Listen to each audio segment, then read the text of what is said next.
नहीं, आज नैब की तरामीम के हवाले से जो 50 के करीब मुख्तलिफ़ तारीख़ों पे बहस हुई सुप्रीम कोर्ट ऑफ पाकिस्तान में, आज वो केस शुक्र अल्हम्दुलिल्लाह इमरान ख़ान की तरफ से जो पटिशन थी वो रिज़र्व हो गई है फॉर आर्डर्स। फ़ैसला देने के लिए सुप्रीम कोर्ट ऑफ पाकिस्तान ने उसको रिज़र्व कर लिया है। और आपको याद होगा पीडीएम की जमातों ने जब शहबाज शरीफ की ज़ेर क़यादत ये इक़्तिदार पिछले 16 महीने 17 महीने पहले संभाला था, उन्होंने 3 काम किए थे। नंबर 1, सबसे पहले नैब लॉ की तरामीम की थी,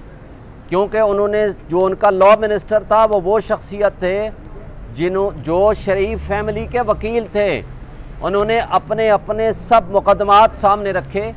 और उस क्लास से जहाँ से वो मुतासर हो रहे थे और उनके ख़िलाफ़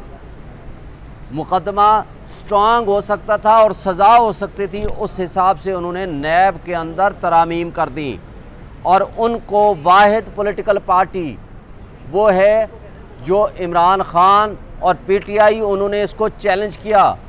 और इस चैलेंज करने के बाद थ्रू आउट आज तक उनके ख़िलाफ़ 180 से ज़ायद मुकदमात बनाए गए पॉलिटिकल विक्टिमाइजेशन के लिए। उनको मजबूर करने की कोशिश हुई कि किसी तरीके से वो अपने इस पॉइंट ऑफ व्यू से और अपने इस फैसले से पीछे आ जाएं। उसी के साथ आप देखें दूसरा उन्होंने फ़ैसला जो किया था, ओवरसीज़ का राइट ऑफ वोट ख़त्म किया था, इसलिए कि इनको पता था कि ओवरसाइज़ का 99% वोट इमरान ख़ान के हक़ में है। तीसरा इन्होंने काम जो गलत किया था वो इलेक्ट्रॉनिक वोटिंग का जो तरीक़ाकार था उसको वापस ले लिया ताकि फोर्जरी और रिगिंग इलेक्शंस में हो सके। ये 3 काम किए और आखिरी दिन जाते जाते आखिरी 10 दिन पहले आपके सामने शायद खाकान अब्बासी ने ख़ुद उनके साबिक़ प्राइम मिनिस्टर ने यह इल्ज़ाम लगाया कि इसमें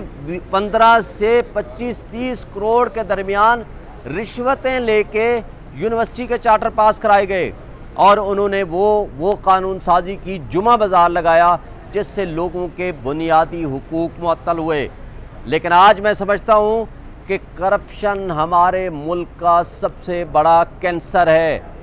और इस कैंसर के ख़ात्मे के लिए हमने सुप्रीम कोर्ट से इमरान ख़ान ने रुजू किया है और कोई और पॉलिटिकल पार्टी इसके साथ शेयर नहीं किया ना आई है सुप्रीम कोर्ट में, इसलिए कि वो करप्शन के बेनिफिशरीज़ हैं। और आज देखें 16 महीने यहाँ इक़्तिदार के मज़े लेके शहबाज शरीफ, इसहाक डार, आसिफ अली जरदारी वो आज मुल्क से बाहर भाग गए हैं।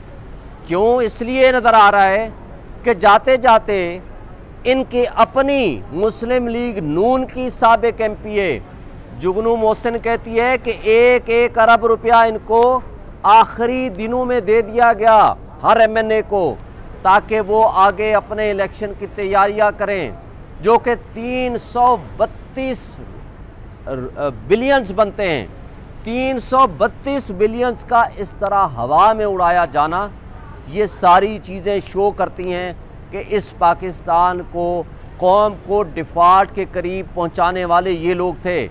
इसलिए इस पे हम बजा तौर पर तवक्को रखते हैं सुप्रीम कोर्ट ऑफ पाकिस्तान से कि वो आईन और क़ानून की बालादस्ती के लिए इसमें जल्दी फ़ैसला करेंगे। इसलिए कि अब जब रिपोर्ट जमा हुई है, इसमें सारी वो हुक्मरान जमातें जो PDM की सूरत में थीं, उन सब के मैक्सिमम के मुकदमात या उनकी फैमिलीज़ के मुकदमात या तो रेफरेंसेस वापस हो गए या जो अंडर इन्वेस्टिगेशन थे वो सारे के सारे ख़त्म कर दिए गए। तो ये वो चीज़ें हैं जिसके ऊपर हमें ये भी अफसोस से कहना पड़ता है कि पिछले 1.5 साल से इसके अंदर बहस जारी है। ये फ़ैसला पहले महीने 2 महीने में आ जाना चाहिए था, ताकि वो जो करप्शन का पैसा ले के भाग गए हैं, जो करप्शन की प्रॉपर्टीज़ बेच के निकल गए हैं, तो उनसे वापस रिकवर कैसे करेंगे। ये काबिल अफसोस बात है, क्योंकि अदलिया ने लोगों के बुनियादी इंसानी हुकूक की और आइन के तहफ़्फ़ुज़ की कसम उठाई हुई है। एक सवाल ये भी पैदा होता है कि अगर उन्होंने नैब लॉ बदल दिया है तो आम आदमी का, किसी सिटीज़न ऑफ पाकिस्तान का बुनियादी हक कैसे महरूम होता है। मैं ये कहता हूँ कि जब पब्लिक मनी चोरी होती है, पब्लिक मनी, वो आपका हक है, वो मेरा हक है, ये पाकिस्तान के हर शहरी का हक है, वो 25 करोड़ अवाम का हक है। तो आज इस अंजाम को, जहाँ तक महंगाई की दलदल में हमें फंसा दिया है, वो हर उस शख्स जो इस वक्त बिलों के हाथों, डीजल और पेट्रोल की कीमतों के हाथों, महंगाई के हाथों, बेरोज़गारी के हाथों मजबूर है, वो इस करप्शन की वजह से है, जो यहाँ से पैसा चोरी करके, डकैती करके मुल्क से बाहर ले जाते हैं। और ये वो लोग हैं कि अगर डॉलर ऊपर जाएगा तो भाई उनको तो फ़ायदा है उसका, क्योंकि उनकी तो प्रॉपर्टीज़, उनके पैसे वो डबल हो